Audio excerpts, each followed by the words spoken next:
I am sitting on the only couch of this tiny, dark-lit apartment in front of a woman I just met 20 minutes ago when we hear this resounding knock at the door. Star tenses up, petrified. Only them could knock in this assertive, forceful way. In comes two childcare workers with clipboards in their hands. They are here to assess how Star is going to perform the evening routine with her 2-year-old son. They start taking frantic notes about how she tidies up her apartment, or doesn't. Dirty laundry on the floor, broken toys, without ever asking her why that is. They then request to see how she bathes her son. And yes, we are 3 observing in this tiny closet-like of a bathroom. Every word they write screams bad mother, incapable mother. During the whole meeting, Star tries to understand what they are saying and does everything they ask, as she knows that they have the power to take away her last child. Her voice strangled by that fear. They checked a box, and that box means neglectful mother, simply because Star has a disability, a diagnosis used against her.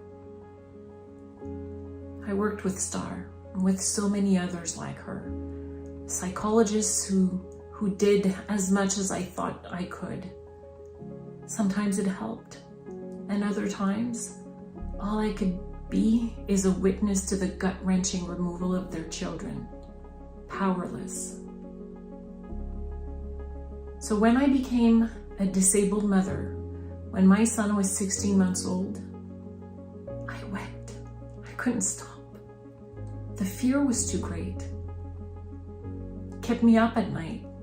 During the day, I would catch myself watch that door, waiting for that knock. Looking at that baby gate, thinking, how the hell was I going to put it up? Capable of leaving my house on my own, let alone empty out the garbage.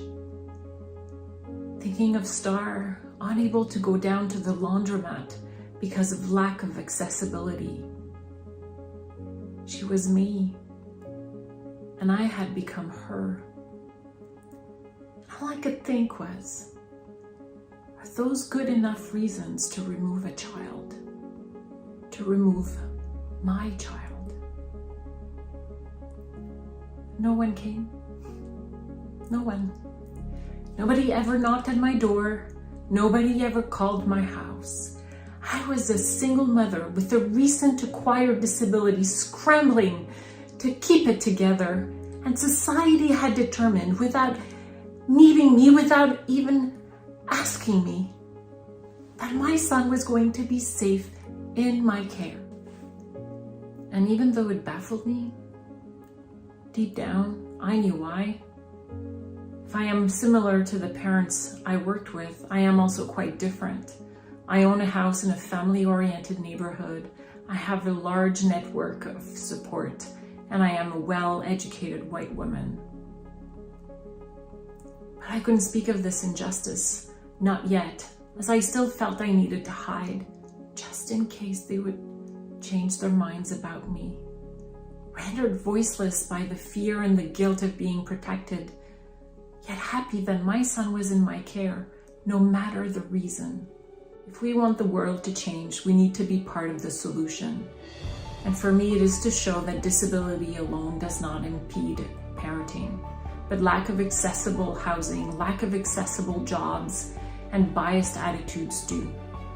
When we have a chance to be heard, we need to take a stand to make sure that everyone is invited around the table that has a dedicated seat, so that someone like Star never goes unheard again. Our voices rising together towards justice and equity.